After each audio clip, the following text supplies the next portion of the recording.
So hello welcome back to topsy turvy Guntur. So wedding series అయితే మొదలైంది మన దగ్గర. సో ఇది part 1 video.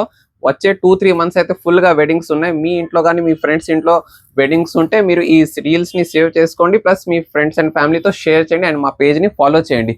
So first product వచ్చేసి ఇది 3-piece లాంగ్ జాకెట్ సెట్స్ అండి. సో ఇది మీరు సంగీతలో యూస్ చేయొచ్చు, రిసెప్షన్స్ లో యూస్ చేయొచ్చు, మీ ఎంట్రన్స్ లో కూడా యూస్ చేయొచ్చు. మల్టీపర్పస్ అంటారు దీన్ని. దీంట్లో క్రీమ్ బేస్ వస్తుంది, ఇలా వైన్ బేస్ వస్తుంది, ఇలా బ్లూ బేస్ వస్తుంది అండ్ ఇలా గ్రీన్ బేస్ వస్తుంది. అంటే బేసికలీ పాయింట్ ఏంటంటే మన దగ్గర సైజ్ కి ఒక 30 to 50 పీసెస్ ఉంటాయి. సో క్రీమ్ బేస్ లో మీకు వేరే డిజైన్స్ ఉంటాయి, ఇలా మరూన్ వైన్ బేస్ లో మీకు వేరే డిజైన్స్ ఉంటాయి, గ్రీన్ బేస్ లో చాలా కలర్ ఆప్షన్స్ వస్తాయి, ఇలా వైన్ బేస్ లో ఆప్షన్స్ వస్తాయి. ఇలాంటి ఐటమ్స్ మీద అయితే మీకు 25% ఆఫ్ ఉంటుంది. ప్రైజింగ్ వచ్చేసి 10,000 to 12,000. ఇది ప్రీమియం ఫ్యాబ్రిక్స్ అండి. దీంట్లో మిడ్ రేంజ్ వి కూడా ఉంటాయి, అది వేరే వీడియోస్ లో వస్తాయి. 25% ఆఫ్ వస్తుంది and sizes S to 50 size దాకా ఉండిద్ది. మా అడ్రస్ వచ్చేసి Arundelpet 10th line main road లో ఉండిద్ది, police station just opposite, topsy turvy Guntur. మా పేజ్ ని ఫాలో చేయండి. Thank you.